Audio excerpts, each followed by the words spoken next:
A few days before the 2025 LeadHerShip Voyage set sail, Hurricane Melissa hit Jamaica. The devastation was real. Communities impacted, families displaced, a collective grief settling over the island that I know and that I absolutely love. And in the middle of that, I had a decision to make. A group of women had committed to this voyage, had planned for it, had shown up emotionally, logistically, and financially. And the question sitting in front of me was not a small one. Do we go? Today I want to talk about that decision, what went into it, what it revealed, and what happened on the other side of it, because I think it is one of the most honest pictures of leadership I've ever lived. I want you to understand the context before I tell you the decision. Hurricane Melissa was not an inconvenience. She was devastating, the kind of storm that reminds you viscerally how fragile life is, how quickly everything you have built can be disrupted by something entirely outside your control. I wrote about it afterwards. I call it a painful reminder of our vulnerability as humans, and I meant every word. My heart was with every family impacted, with every community trying to piece things back together. There was grief in the air, the collective kind that settles over a place when something significant has been lost. And into that grief, I had a voyage to consider. Women who had signed up for an immersive leadership experience. Women who had made arrangements, secured time away, stepped out in faith for something they believed would change them. The storm hadn't cancelled the voyage logistically, but it had changed the emotional landscape completely. So, do we go? I want to be honest about what this decision required. It was a simple yes, yet it was not. Simple because I had no doubt that it was a God-ordained mission, and I won't get into that right now. But nevertheless, it was not a dismissal of what had just happened. It required me to hold two things at the same time, because of course two things can be true at once, right? The grief of what Melissa had left behind and the responsibility I had to the women who had shown up. And what I kept coming back to was this. Waiting for a perfect condition is not a leadership strategy. It is a delay tactic. The storm had passed. The voyage was still possible. And the women who had committed to this experience had not done so because their lives were uncomplicated or their circumstances were easy. They had shown up in the middle of their own storms, personal, professional, emotional, because they were ready for something to shift. Was I going to let a storm that had already passed become the reason we did not go? Absolutely not. We sailed. And I want to tell you what happened when we did, because it confirmed something I had believed for a long time about women, about leadership, and about what becomes possible when you choose to move even when the conditions are not ideal. What I witnessed on that voyage was not what I had planned. It was absolutely better, because the women who had boarded that ship were not women who had waited for a perfect moment. There were women who had chosen to show up anyway in the aftermath of a storm with full awareness of what had just happened. And that choice, that single decision to keep going, set a tone for everything that followed. There was a depth to the conversation that I've not always seen. A willingness to go beneath the surface quickly. A recognition, perhaps sharpened by Melissa, that life is short, time is precious, and this experience mattered.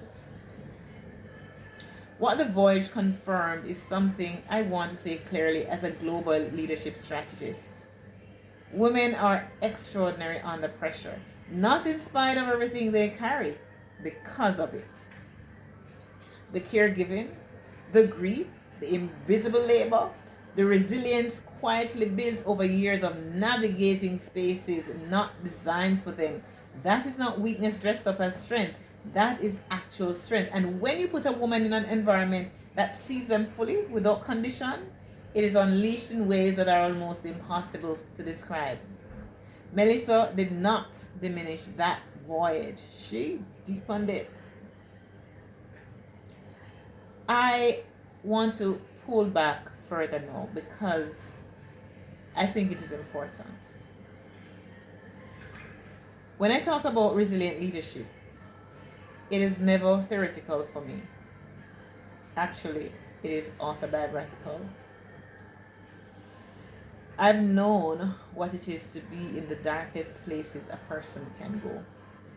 Suicidal thoughts, the frightening confusion of an accidental overdose, severe burnout from giving endlessly without ever stopping to replenish. For 4 years, or 5 actually, or 4 years since then, I managed the day-to-day care of my husband as he recovered from a stroke while simultaneously raising 2 infant nieces, running a social enterprise, and navigating financial and relationship pressures that would have broken most people. And in the middle of all of that, my family lost a 2-month-old nephew who never came home from the hospital, born with a fatal condition. I carry the scars of childhood too. Yeah. Years of sexual abuse by a neighbor that began when I was 9, battles through depression and anxiety that have only deepened my empathy for those facing silent suffering. I share this, my friends, not for sympathy. I share it because I think when I stand in front of you or sit and talk about sailing through storms, you deserve to know the full picture of who is saying what. I'm not speaking from a comfortable distance. I'm speaking from someone who has had to find her anchor over and over and over again in seasons that gave her very little reason to believe one existed. And what I found every single time is that the anchor holds. Yeah, the anchor holds. I want to give you something practical. There are 10 anchors I return to every single time through every private storm and every public one. They showed up on the 2025 voyage. They show up in my business and they continue to show up in my life. Number 1, God is faithful and He's still good no matter what. The unshakable foundation, my ultimate anchor when the path is unclear. This is what holds me. Number 2, this too shall pass. Crises are temporary. My job as a leader is to manage the present while holding the vision of the other side. Number 3, 3, I'm alive, therefore I have hope. If you're still here, the story is not over. Survival is the starting point of triumph. Number 4, everything is figure-outable. Believe me, no situation is unfixable. Break it down, take the next step, move past paralysis. Number 5, I only need to get through this second and then the next. When the future feels impossible, come back to now, breathe. One step. 6, community will always rally around me. When I dropped my shield, people rushed in. Authentic vulnerability, activate your network. Let it. Number 7. There are more with me than those against me. Focus on your allies. This principle, trust me, saved me from cynicism more times than I can count. And number 8, everyone is going through something, no matter how much I see them smiling. This is the empathy that modern leadership requires. Everyone is fighting a battle you cannot see. Number 9, the best gift you can give someone in pain is empathy. Not solutions, not advice, validation first. It builds trust every single time. And 10, never judge others based on your own situation. My resilience is my story, not a yardstick for anyone else. Leadership means meeting people where they are. We sailed anyway.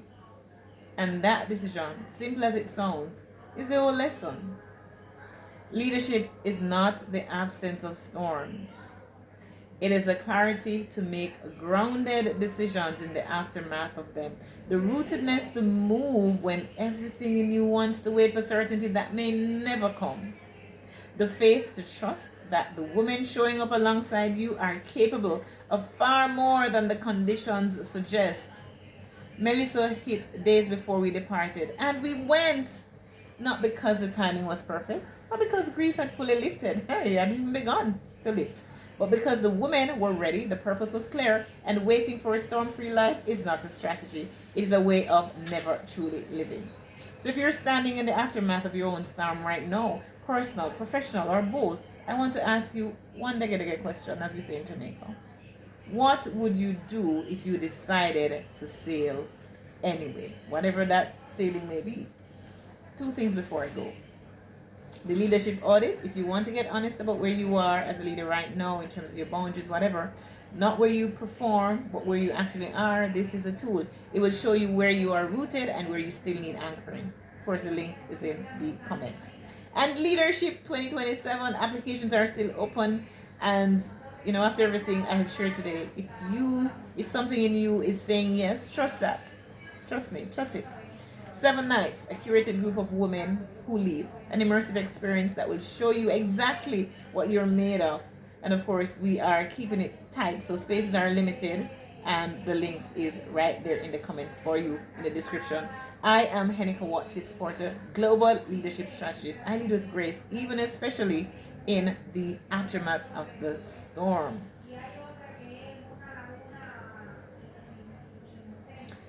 Seasons change. That is the nature of this journey. Yeah, it is the nature of the journey.